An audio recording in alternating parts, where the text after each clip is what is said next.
Well, it's just before 9 o'clock now on Saturday morning, and we're here in Cone, just outside the bus stop, waiting for the coach to arrive. So we're going to be setting off soon to the airport, and then we'll be setting off to Rome and then to Assisi. So come with us in prayer on our pilgrimage. We're going to share some of the places that we go to and some of the experiences with you, and we'll be very much keeping you all in our prayers. In fact, here comes the bus now. So here we are at the end of a long day. And we've been on the road now for about 12 hours. We've now safely arrived in Assisi. We've unpacked and we've gathered for our first meal together. So it's wonderful. We've got 21 parishioners here from the Good Shepherd Parish, and then we've got 6 parishioners here from Todmorden as well, and our group leader Anthony Coles. So tonight probably won't be too late tonight, and then we're ready to start tomorrow with a walk and mass, and then down to the Basilica of St. Francis. So it's very exciting to be here.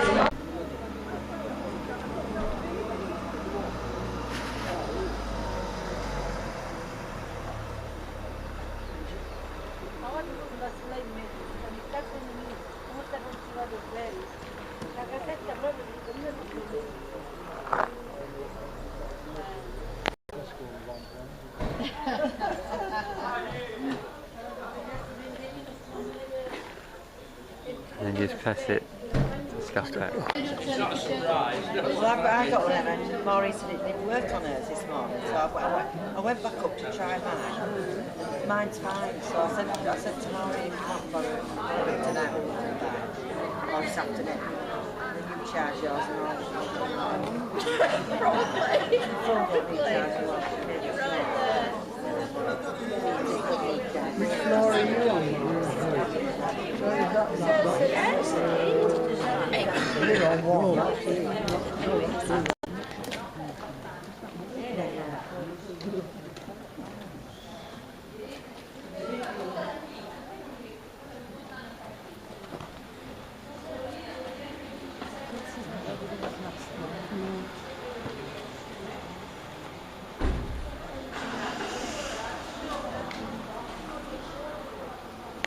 At the moment we're in the Duomo, the Cathedral of Assisi, and this is the actual font where both St. Francis and St. Clare were baptised.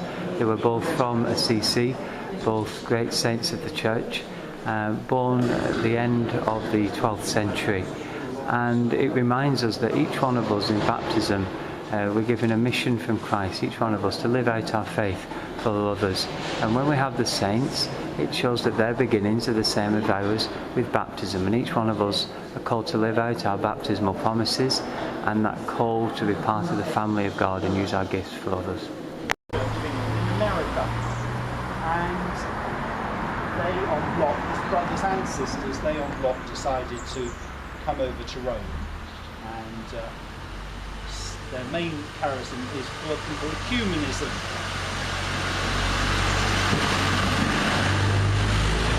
So I sometimes put with God as our vision. Be thou our vision.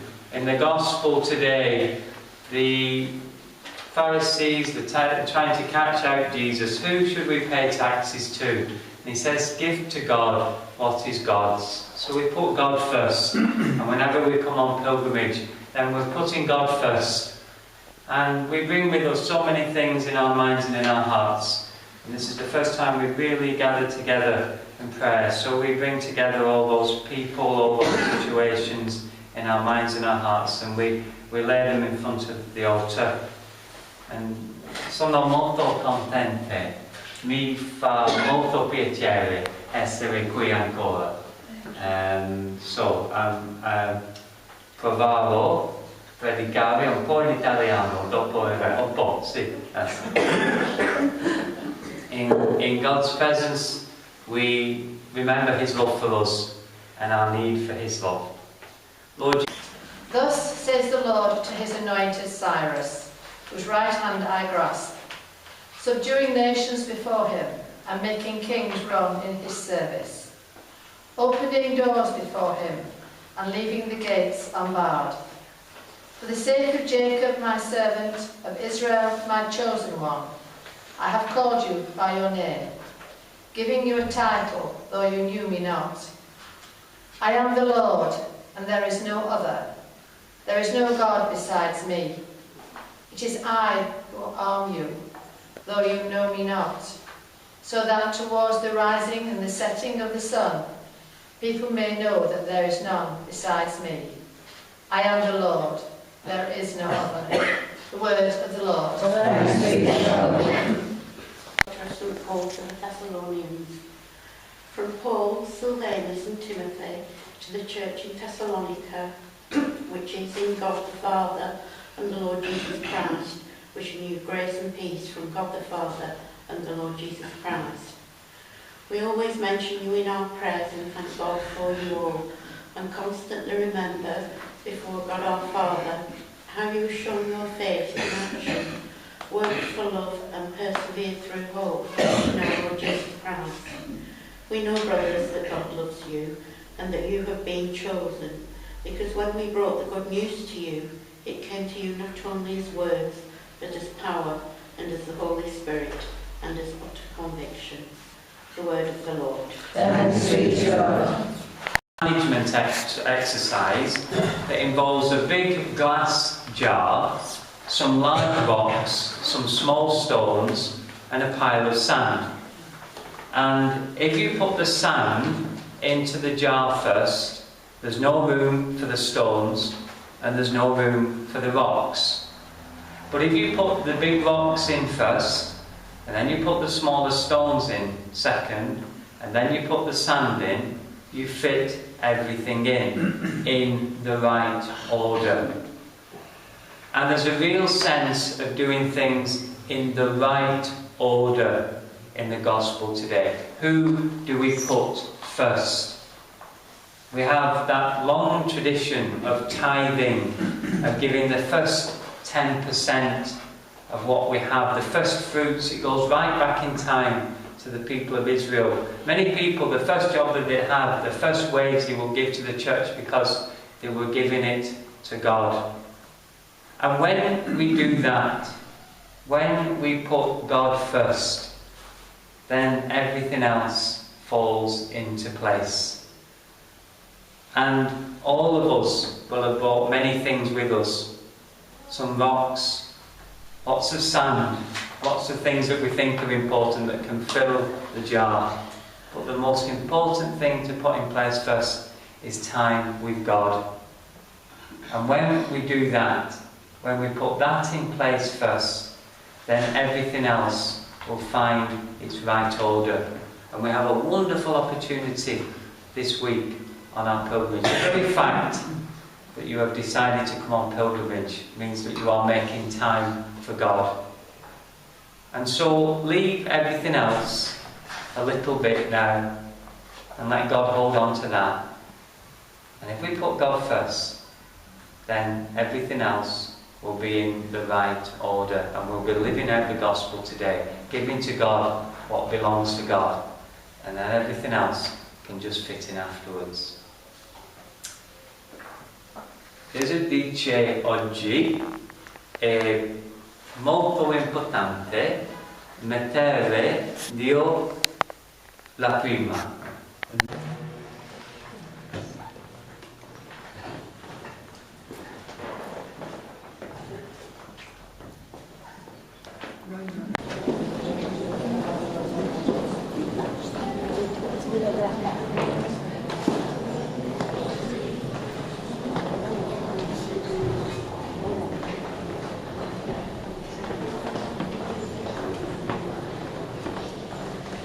People. So here we are outside the Basilica of Santa Chiara. Inside Santa Chiara we have the cross of San Damiano. That was the cross where Francis heard Jesus say, "Rebuild my church." It wasn't originally here, it was actually further down the side of the hill. The church of San Damiano we'll be visiting soon, but now you can see the view over from Assisi down into the valley. In the distance you'll see St Mary and all the angels and the Portiuncula, where St Francis with his first followers formed his group following his rule. So very busy here with it being a Sunday. Many people here to see the body of St Clare, which is also in the Basilica of Santa Chiara.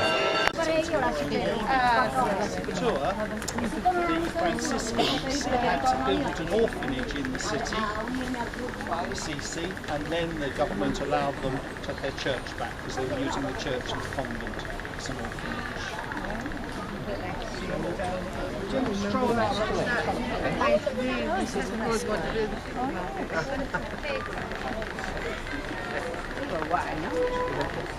Put some at that.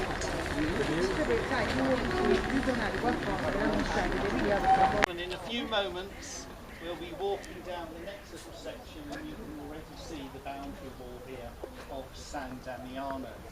This was the old ruined 8th century church which St Francis visited and where the cross spoke to him, and later on he bought the bricks, etc. He sold off his father's cloth to raise money for the rebuilding of the church. And then it was later where St Clare and her community lived. After the death of Clare, and when the new church was built, which we've just visited, an enormous convent was built beside it, and so the poor Clares moved out. Nowadays it's very much used by, there's both St Franciscan nuns and brothers here. I think they do a bit of training here, an ongoing formation and things like that. It changed that it was the priest, chaplain. I'm sure it was Clare's. So what we'll do, we'll go into the church, and in the church itself there's a copy of the cross that we've seen already, and you can sit in the church and quiet for a while, I hope. And just on the, as we're looking towards the altar, right, you see a Francis' father coming out of Assisi with a big couple.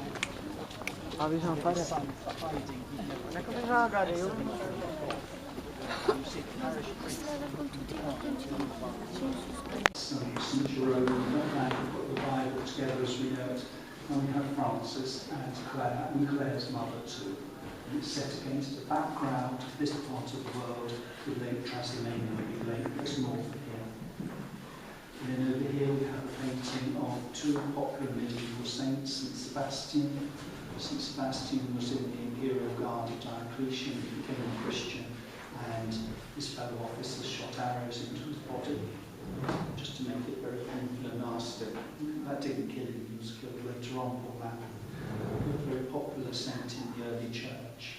And the other saint there is St Rocco, who's the patron saint to the plague, showing his plague sword there on his leg.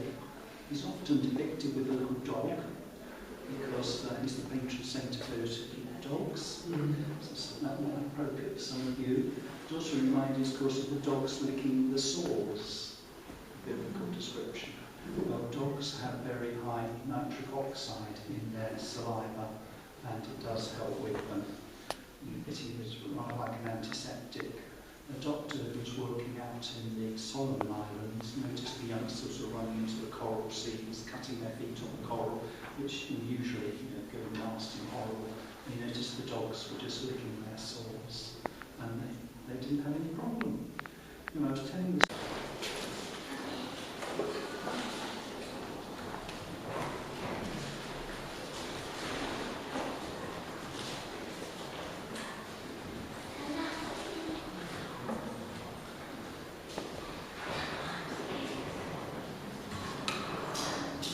To say the grace, and she said, I can't say the grace, I'm just a woman. I don't know what she did for the rest of the time, never mind. The Pope said, I'm the Pope, I'm telling you to say the grace. She did, and the sign of the cross appeared on the loaves of bread, which was a symbol of her humility and obedience. Francis was always slightly wary of Clare anyway, and never spent too much time with the sisters, and one day he did pop in to see them. And Clare asked, when are you going to come back to see us again? And Francis, quick as anything, said, oh, when the roses bloom, this was in November time, so, a good 8 months, you didn't have to worry too much about it. Suddenly a rose bush burst into flower, a symbol that Francis had to pay more attention to the needs of his sisters. He he did tell Claire, who only ate bread and water about 3 times a week, she should have it every day. We're now here in San Damiano, and we're in the monastery, and we're actually very close by now to where St. Francis wrote his canticle of praise, very famous canticle of praise, Brother Sun, Sister Moon, and where he even says, and Sister Death won't harm me. That wonderful canticle of praise to God, recognising that everything comes from God and goes back to God, and in Him we live and move and have our being. It's very special to be this close, and this prayer he wrote not long before his death, and he was able to see everything as part of God's creation, and that really helps us ponder in our lives on our own place in creation and the wonder of God's creation around us. This is the oratory. This is where the poor Clares with St. Clare herself would pray. It was from here, from the tabernacle, that she took the monstrance and showed it out at the window, and so the Saracens fled when they saw the monstrance, and then that takes us into the dormitory itself, and all of the nuns would sleep here, and we can see it's very simple, and over in the corner here is where St. Clare herself slept. And we've just been told that one Christmas she was unable to go to Mass, and when the sisters came back, they told her how great it had been, and she said, I know, I've seen it, and she saw it in a vision, and that's why she's been made patron saint of televisions. All highest, omnipotent, good Lord, to you be praise, glory and honour and every blessing. To you alone they are due, and no man is worthy to speak your name. Be praised, my Lord, in all your creatures, especially Brother Sun, who makes daytime, and through him you give us light, and he is beautiful, radiant with great splendour, and he is a sign that tells all highest of you. Be praised, my Lord, for Sister Moon and the stars, you formed them in the sky, bright and precious and beautiful. Be praised, my Lord, for Brother Wind, and for the air and the clouds, and for fair and every kind of weather, by which you give your creatures food. Be praised, my Lord, for Sister Water, who is most useful and humble and lovely and chaste. Be praised, my Lord, for Brother Fire, through whom you light up the night for us, and he is beautiful and jolly and lusty and strong. Be praised, my Lord, for our Sister Mother Earth, who keeps us and feeds us and brings forth fruits of many kinds, with coloured flowers and plants as well. Be praised, my Lord, for those who grant pardon, for love of you, and bear with sickness and vexation. Blessed are those who bear these things peaceably, because all highest they will be granted a crown by you. Be praised, my Lord, for our Sister Bodily Death, whom no living man can escape. Woe to those who die in mortal sin. Blessed are those whom she will find doing your holy will, for to them the second death will do no harm. Bless and praise, my Lord, thank him and serve him in all humanity.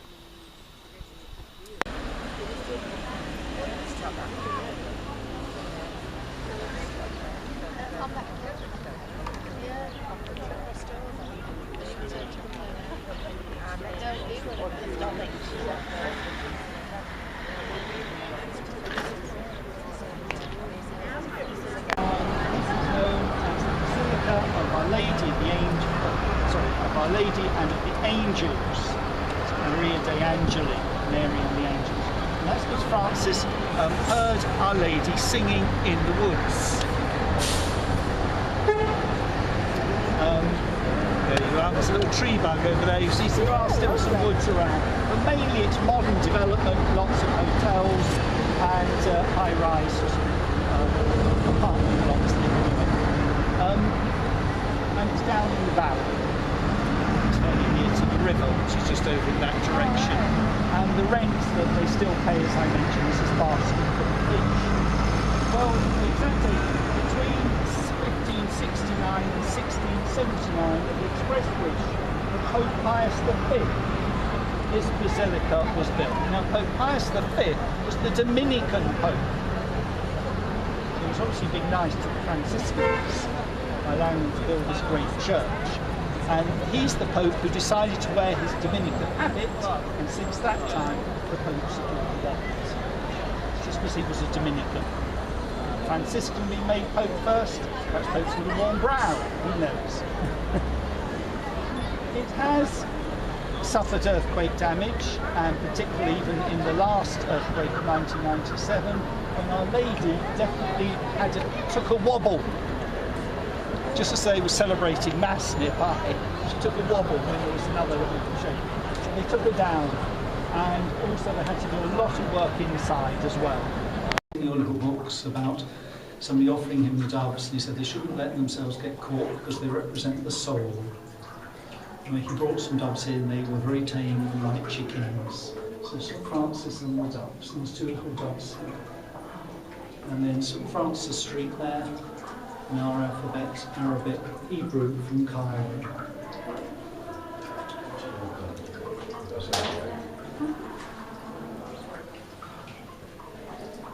It's really nice, you want to agree with all these hats and things. My last group, we have a symbolic idea here of Francis showing these roses to the Pope, and the Pope allowing Francis to have what became known as the Pardon of Assisi. Notice the Pope there with some rather young cardinal over there. Back in those times, whenever somebody became Pope, they often made all the male members of the family into cardinals to keep the wealth of the family and the church together. It doesn't happen like that anymore. In fact, Paul VI, who was beatified this morning by the Pope in Rome, he actually created the last lay cardinal, which was some member of a Roman aristocratic family. And after that, he changed the rules. So, sorry guys, only Father is the one with the chancing. He's going straight. He's going straight. Side shops we're going to be walking past as we go down where the red flags are. There is also a whole lot of shops down where the blue flags are, which takes you down to St Clair's. But when you do come back here, as you look in this direction, turn around and look, you'll see three roads. One with the blue flags to St Clair's, one where the taxi's going that takes you up to where the sisters are, and the very steep path that we came down that takes you back to the hotel. If you don't want to do the steep path, you can always walk up towards the sisters, and actually opposite the sisters there's a lift that takes you up to below the cathedral, and then you walk through a Roman tunnel and come out and you get some Antiochia. That's quite fun to do.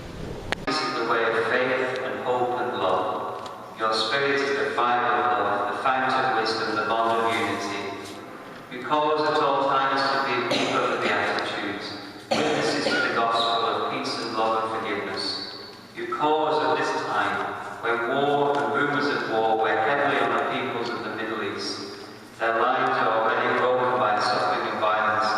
We renew our acceptance of your call. We promise to work, to bring the light of the gospel to those who live in darkness, to bring the hope of the gospel to those who live in despair, to bring the healing of the gospel to the lonely, the disadvantaged, the marginalised, and to bring the peace of the gospel to the divided road.